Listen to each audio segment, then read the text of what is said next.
could join us today as we take a look at a highly anticipated, much delayed horror film called A Quiet Place 2. Yes, that's right, the sequel to A Quiet Place, the hit horror film about aliens that are listening for a lunch and the family that was trying to survive on a farm and live within this world where it has these creatures lurking that will jump at the slightest sound. Literally.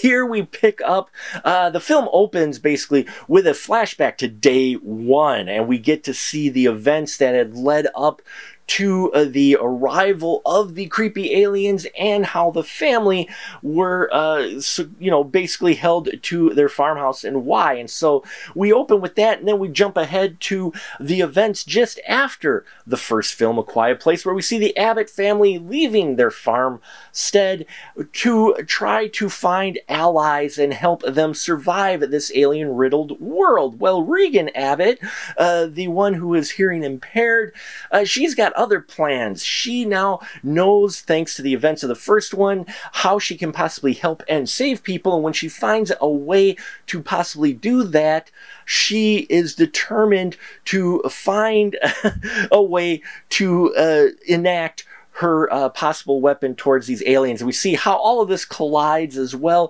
as an old friend of the Abbotts showing up saying the world has changed in A Quiet Place 2. I really dug this horror. I enjoyed the first one.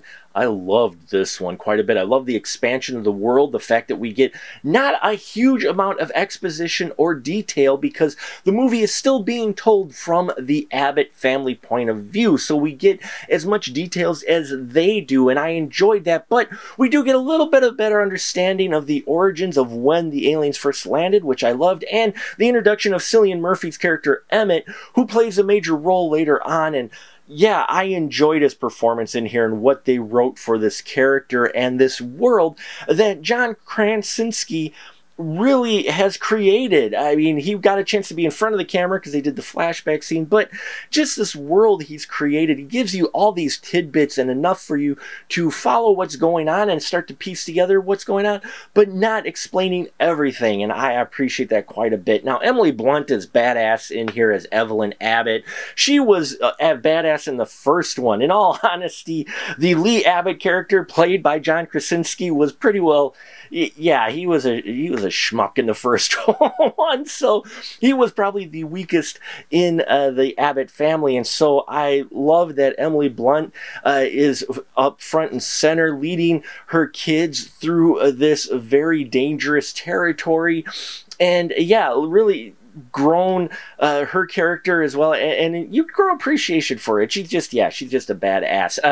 Millicent Simmons, though, her character Regan, I could watch this character all day in this world. Her just journeying across the alien wasteland such as it is, and her mission.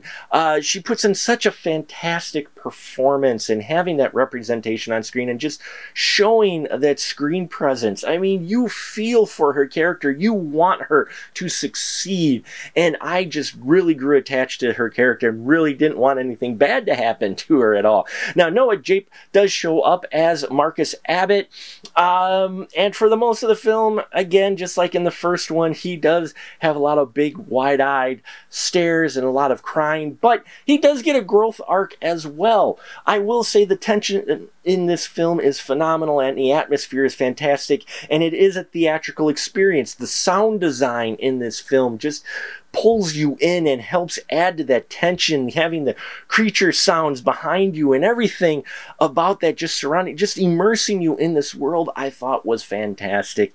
And it needs to be experienced on the big screen. Cinematography was really well done, and the special effects, we get to see the aliens in their full glory. Let me tell you, they are still freaking creepy.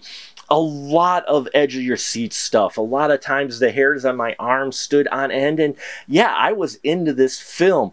Again, there are a few weak spots. It takes a while for that Marcus character to really come around, and that was a little bit distracting. They do take an angle when they meet up with another group of humans, but luckily, they don't go too far with it, but that was a little bit of a cliche as well.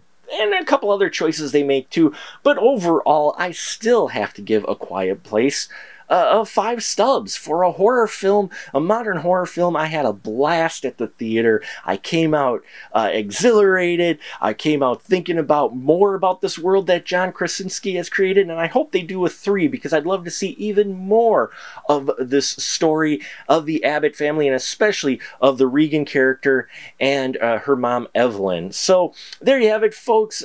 Quiet Place 2 is worth a trip to the theater. If you have seen it, please leave your comments down below. Love to hear your constructive thoughts on this movie. Also, check out our Patreon if you haven't, and our AMA July 9th, 7 Central Time, 15th anniversary. We're going to be doing some stuff here and taking your questions for sure live, so you don't want to miss that. So thank you so much for watching, and as always, remember to keep that ticket stub.